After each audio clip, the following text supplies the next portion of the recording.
I'm reading you right? Yeah, I'm seeing some head nods. I see some head nods. Okay, so here's the thing, all right? There are a lot of responses, especially to something like a website called, well, for some background, Fat Ugly or Slutty, everybody visited after this panel. Like, just run out and go to your nearest browser, go to fatuglyslutty.com, and it's basically a website that catalogs crap like this. And you know, puts them up, and you know, I didn't include the gamer tags, but they do. And basically, you know, like kind of humor. It started off as you know, two female gamers saying, "Oh my gosh, look at this message I just got. This is so funny. Let me send it to you. Oh man, we should all like keep these somewhere." And you know, on this website, you know, just to like put stuff up, and it blew up, and deservedly so, because the responses you get are things like, "Oh man, I thought it was only me. Wow, I didn't know that this was so widespread." We have some gents saying, "I apologize on behalf of all men. I am so sorry." Don't do that. It's not your fault. It's these assholes' fault. You know, it's okay. You don't need to apologize. Be a better dude. And some of the responses are kind of like, "Oh, well, just don't say you're a girl then, and you won't get harassed." I'm like, okay, that's great when I need to use voice chat and have teamwork, and why are you gonna police what the heck I use as my avatar anyway? Like, what the hell is your problem? So me, as you know, token brown chick, I say to all of you who feel marginalized in any way, shape, or form because of your avatar, screw them.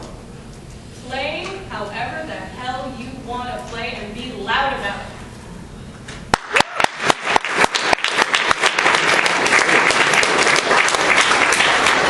Game this tag is, you know, girly ribbon 16. You like ribbons, damn it. You like ribbons. And you should not be policed for that. Don't make fun of my gamer tag. You like ribbons, that's hot, whatever. You guys want to start getting some questions? Yeah, because I'm out. You guys I'd just like to say, like, when on PlayStation Network or Xbox Live, I like to pretend to be an 8-year-old little girl, so everyone feels terrible. You were the bad. Yeah. You were talking about why we have these idealized images in the avatars, and at least for me, I play games as an escapist. It's, you know, you get away, you get to be something better, something stronger.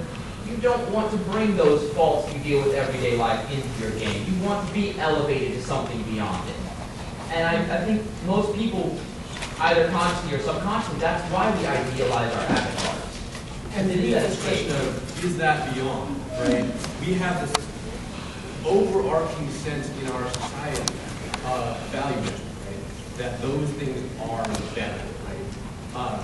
And that, to me, is really the root of the issue.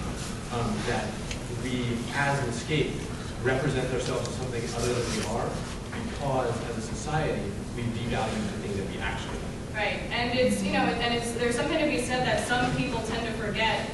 Even some people that study video games intellectually, they seem to forget that these things are social products created by human beings that have their own interpretations of what people want and their own messages, you know, taught to them, you know, as they were socialized, you know, of what a guy should be, what a girl should be, you know, what gender roles are, et cetera, et cetera. You know, so they're coming with their own stuff in game design as well.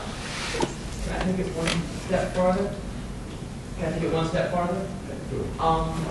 When I was in high school, my avatars were extremely toony and very different from me. As I grew older, I've noticed they become more like me. Would it be possible to say that as our confidence grows, as we grow older, our avatars end up becoming more like us because we enjoy who we are more?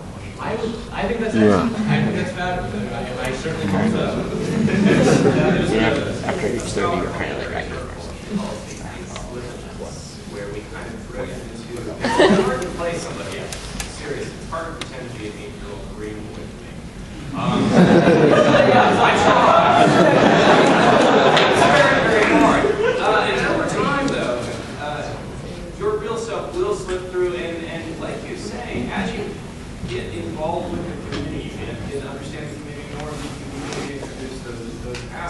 yourself without that fear of, I don't know, hazing, harassment, and so forth.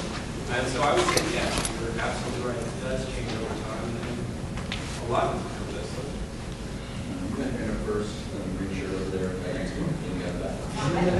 I basically say with social, there's no point in having an avatar that no one gets. I mean, if you make up some fantasy creature and it's not from a known mythology or a known intellectual property, people are not going to want to come up and interact with you and participate with you in the game, so they go, what the heck is that? And I don't know what to expect. I don't know. When you choose an avatar, you're sending out an invitation. So, does anyone else want to participate in this kind of relationship and these kind of role-playing things? So you pick something that, if you're not a fan of a certain genre, then you pick something that looks as generic as possible so that people know what to expect from you. So if it's a Paul Blart like that, people say, well, everybody know how that person is going to respond, so I know what they're looking for in someone to do things with. If you do, like I said, I'm an 8-year-old Korean boy. Most people online are going to say, well, how are they going to respond to this? What are they going to do with? Let me do somebody else like that, and just like Sean said, when you choose an avatar, you've got to role play that. But I'm not. And you want to do something that's easy for your role play. You want to do something that's more like you're familiar with in your culture. And back to your point, original, that if you take their advice, and why don't we just not have a very distinctive culturally significant avatar? Well, then no one's ever going to learn what the culture is and what the responses are of a person who looks like that, and they won't get what you're signaling. And if you don't see heavy people, short people, wheelchair-bound people, people from other races, other cultures, you're never going to form a picture of, oh, I know what the role play is going to be like that. And yes, I want to participate in that. If you're invisible, you never get the word out. So people don't learn to do that. While I agree for the most part, I mean, I'm actually not sure, and I would love to actually just see a random sample here. How many people, when they go to choose an avatar, are actually thinking about what other people are going to think about the avatar? How many of you guys choose it for you, for what you wanted, for that sort of thing? I choose for who I wanted to be. Whatever. How many of you guys are consciously thinking about what other people will think of your avatar when you go choose an avatar in a game? And how many of you guys are thinking about what you want to be, what you want to represent? That's what I thought. And I did that. Okay. You're inviting other people to play with you in a certain way. But most people, I don't think, have that cognitive process when they begin crafting their avatar, right? I think actually it's a much more personal process to begin, and then when you hit that social spectrum, you get all the repercussions. If I can drop some Yeah, do it. performance, okay, I'm going to drop the, Ernie Goffman performance theory, on drop that bomb on you.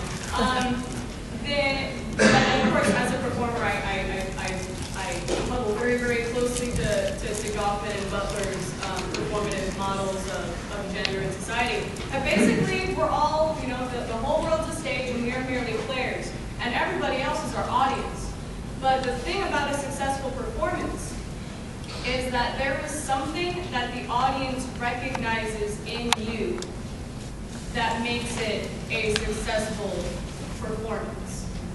So I think there's something to be said for, having some sort of recognizable thing that makes a performance successful or not successful, and how well you play a particular script.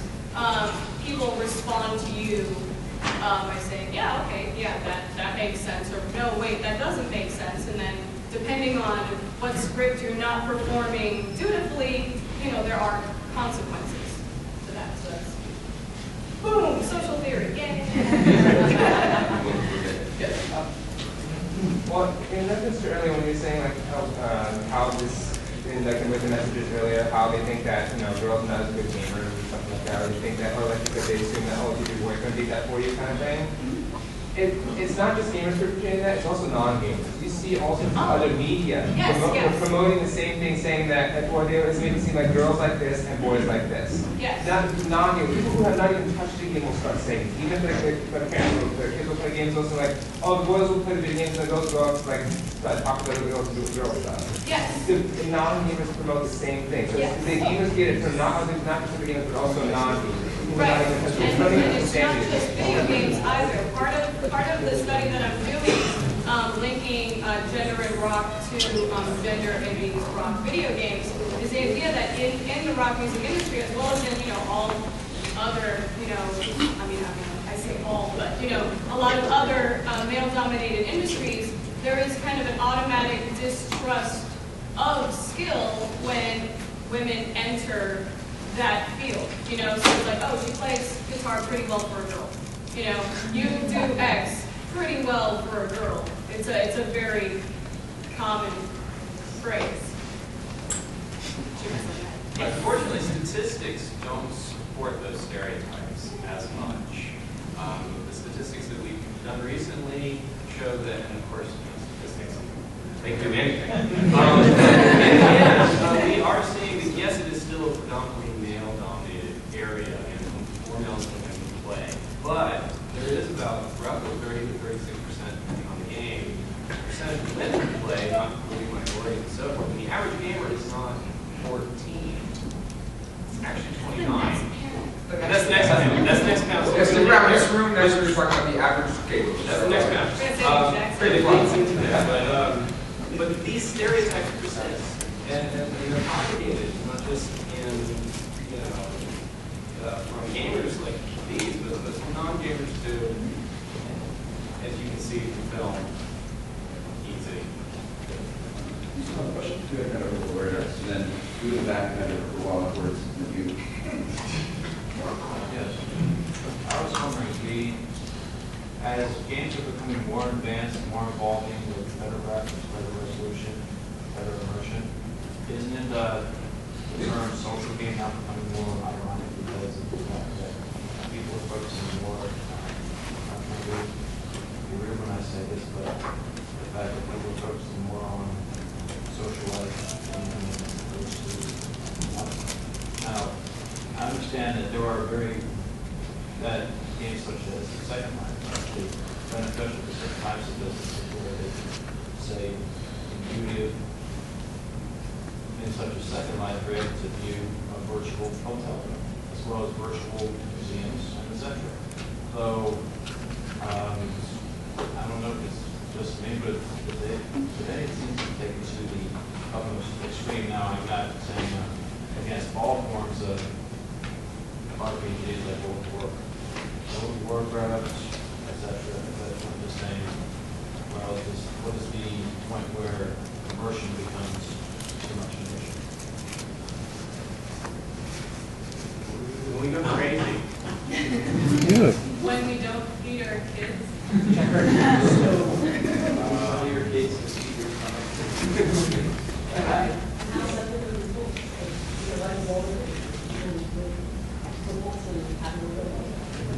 You're absolutely right. I mean, Dr. Cody was addressing this very issue centuries ago, right?